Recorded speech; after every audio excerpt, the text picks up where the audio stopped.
I hei mai viora. Mai ia te tupua, mai ia te tawhito. I haere mai koutou I whea, I haere mai koutou I tū whakootinuku, I haere mai koutou I tū whakootira. Mō koutou manawa e, ko ngō mātou manawa e. Tāne kairihia, whanu hara mai te toki, haumi e, ui e, tāiki e. Tēnā koutou, haere mai tātou. Welcome everybody to Nehenehenui RMC Karakia on this Wednesday morning, the 25th of May, 2022. Earlier in our pre-brief, we talked about an ecological corridor that people are building between Maunga Tautari and Pirongia. And just on the edges, you might say, of our Nehenehenui RMC region. And the hope in that ecological corridor, which we've named tahi te tahi,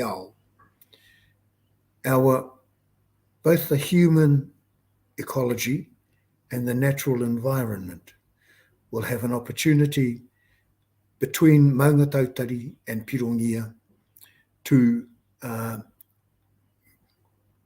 use the corridor so that the animal life, the insect life, the bird life might use this ecological corridor and the stepping stones of plantings along the Mangapiko Valley between Pirongia and Maunga Tautari might join the two ecosystems between Maunga Tautari and Pirongia. So I mentioned that this morning because I think that this karakia is a way of joining our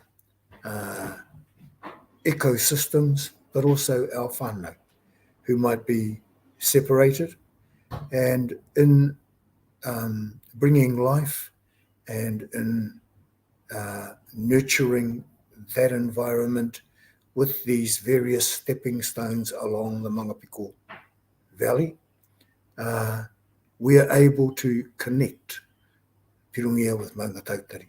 So thank you to Maniapoto FM for providing us with this particular stepping stone, with this pathway for us to connect with you at home, with you wherever you may be, and us with Te Nehenehenui RMC.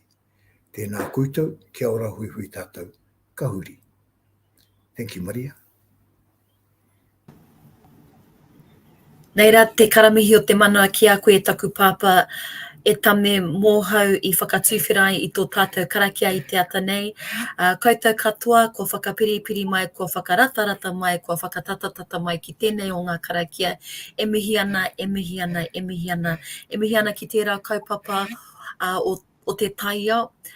Kei runga I a tātou katoa tērā haipapa ki te tiaki I a papa tūānuku, aha kua heti, a he māpihi paunamu tonu. Mi au e whiriwhiri ana he aha hei waiata mā tātou. I uwhia e raumahara a hau mō tō tātou ariki nui a te atairangi kāhu. I nā tahi rā, ko tāna rā whakanui I tāna whakawāhinga hei kuini. Rima te ono tau ki muri I te wai mate ai tōna pāpā kingi koroki I tōna nehunga I te rā o te 23 o Mei I whakawāhinga ai a tō tātou kuini Māori tuatahi. Nā reira I tipakongia e au te waiata nei nā tā Timoti Karetu I Tito. He waiata pakupaku noiho nei ana I whakamahia e te kapahako te whare wānanga o Waikato hei poi. Aha kua e mihi ana ki aia ki ngā iwi o Waikato ko tātou tērā e noho nei ki raro I te korowai o te kingitanga. Nā reire, whenei ana te waiata.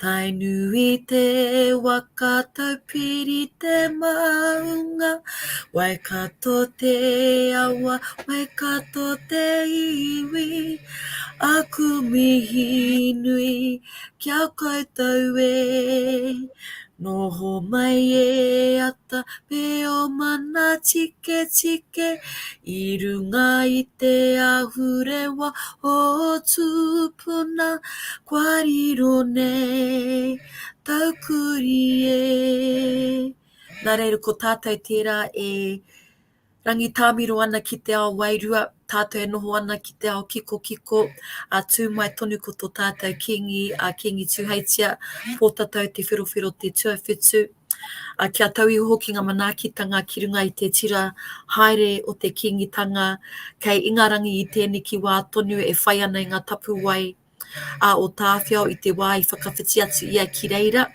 a ki te whakatakoto I te kaupapa o te kingitanga, nā reira hei whakaotinga māku aneira te tehi rūri paku noa nei. Ka whakaaro ki ngā ua kupu, he ti te kupu, he nui te kōrero, tērā pia he kai roto mā koutou. Aneira. Dear past, I won't let you control or define me. I have to let you go. Dear future, I trust in you and I will see you when I get there. Dear present, I honour you, I value you, I feel you. Tēnā tātou. Tēnā koe, Maria. In that honouring, in that valuing, in that feeling, both for Pania and also for Te Rikinui Tatiarangi Kahu. Hare atu ana ki tō tātou kingi I tēnei rā. Tēnā koe, tēnā koutou. Ka uri kia koe, Cassidy. Tēnā koe te pāpau, tēnā koe te hua me Maria for singing in the morning. Always love starting a Wednesday morning listening to your beautiful voice and profound kupu that you share. So me rā te mihi kia koe. O te rā tēnā tātou e te iwi. Ko whakaroi ka mai me te ata nei. Ai, ka tika, kia inoi tātou.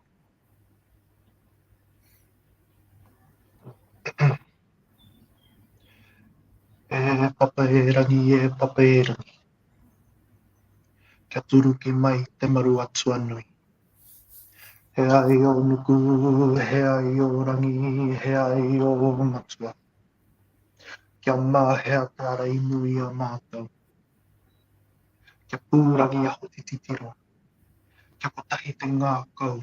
Kia toi te pupu, toi te mana, toi te arohae. I tō whakātinuku, I tō whakōtirangi. Tō turo whiti whakamaua kia tīna. Tīna haumi e, hui e, tāi ki e. E uenuku, uenuku. Ko tō ātārangi ka tau mai ki tēnei paetata. He tūraki riri, he tūraki nguha. E uenuku, uenuku. Ko tō ātārangi ka tau atu ki paetawhiti. He tūraki nguha, he tūraki riri. Tūraki ana te riri, ko nei pēperu ana te nguha I kora. Ho hea. O hea te rongo I tū whakōtinuku I tū whakōtirangi. Tēnei te tangi, tēnei te inoi, tēnei te manako o te ngākau I tū whakōtinuku, I tū whakōtirangi. Tū turo o whiti whakamaua, kia tīna, tīna haumi e, hui e, tāi ki e. Tēnā tātou, ka huri. Kia ora, Cassidy. Ki tēnā houhinga o te rongo. Ko uenuku tērā. Tai hoa pea, ko uenuku kei runga, ko tātou kei rāra. Nō reira, tēnā koe.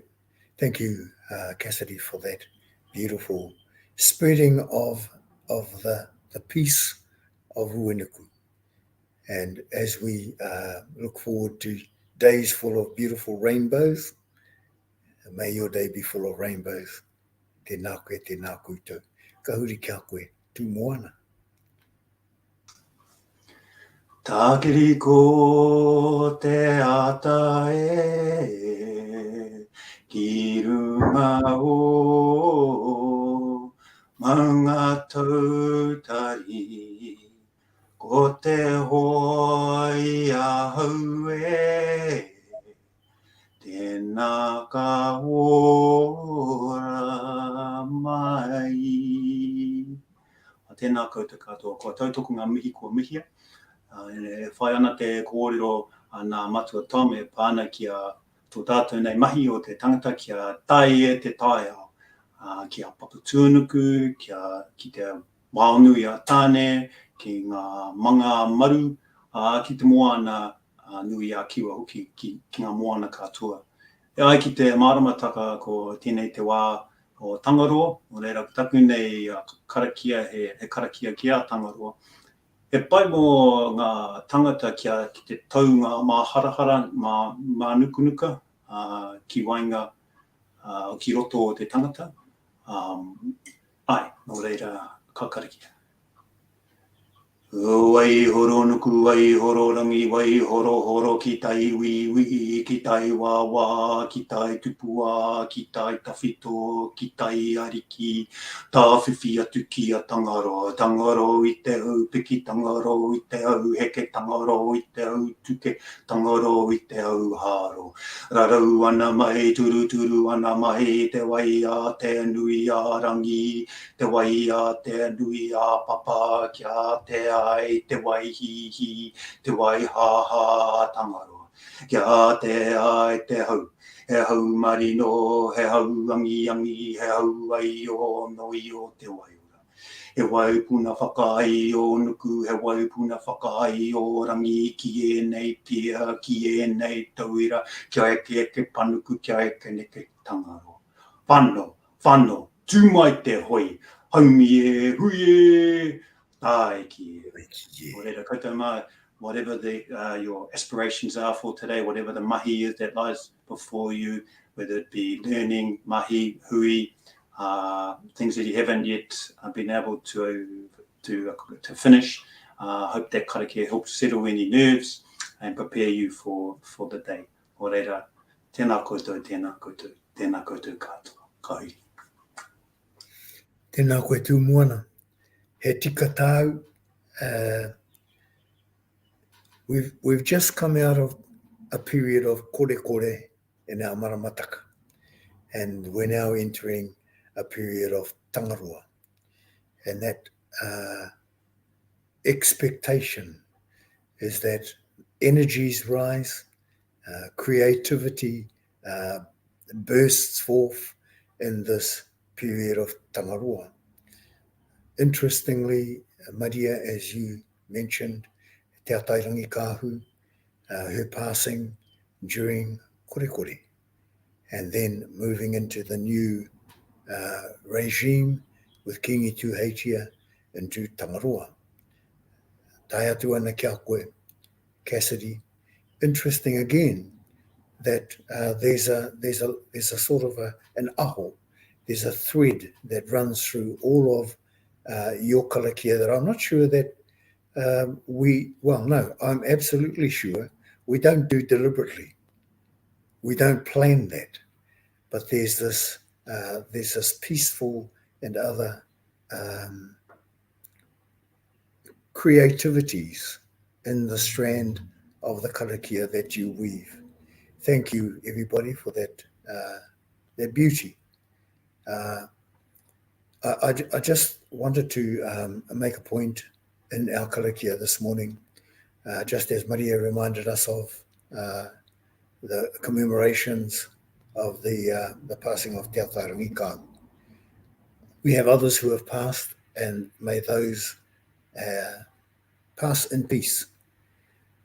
One of the other major events that happened around about this time, 200 years ago, was the sacking of Mātakitaki, and then through to the event in Otorohanga at Huiputea.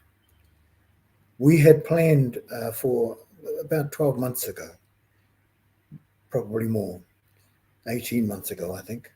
We began planning to have a major event this weekend at Mātakitaki and at Huiputea, where we of Waikato, Maniapoto, in particular the hapu of Apakura, of Hikairo, those iwi, as well as our Nehenehenui RMC at Huiputea and Otorohanga, in line with Cassidy's Karakia, tangi ki te hohou I te rongo, because we tend to have historians and others remind us of the tragedy of war and the deaths, but the context before the tragedy and the events that took place after are just as important. And so our hope was that on Saturday we would have a large gathering at Mātakitaki and at Huipuitia to tangi ki te hoho rongo. To tangi can be to mourn, but you can also cry tears of gratitude, but gratitude for the peacemaking that took place between Ngāpuhi and Waikato, Maniapoto, after Mātakitaki, after Huipuitia. Unfortunately, we've asked that that event be postponed till later in the year because we recognise that there are still thousands of cases of COVID. Deaths from COVID are still in the double figures. And we don't want, those of us who were organising that event, don't want our own people, but more particularly our visitors from the north and other spaces to come into our Otorohanga RMC area, the Nehenehenui RMC area, and be at risk. So in postponing that, there will be a small, very small group there at Mātakitaki and at Huipuitia on the Saturday to Karakia. But please, people, everybody stay safe, stay well. We hope to put those Karakia online so that you at home and wherever you may be can also participate in that Karakia. But again, people, stay safe, stay well. And with that closing Karakia that has become so well known, kia tau, kia tātou katoa. Te atawhai o tō tātou ari ki a Ukraiti, te aroha o te atua, te whakawhiwhinga tahitanga ki te wairua tapu, ake. Amen. Kia ora katoa.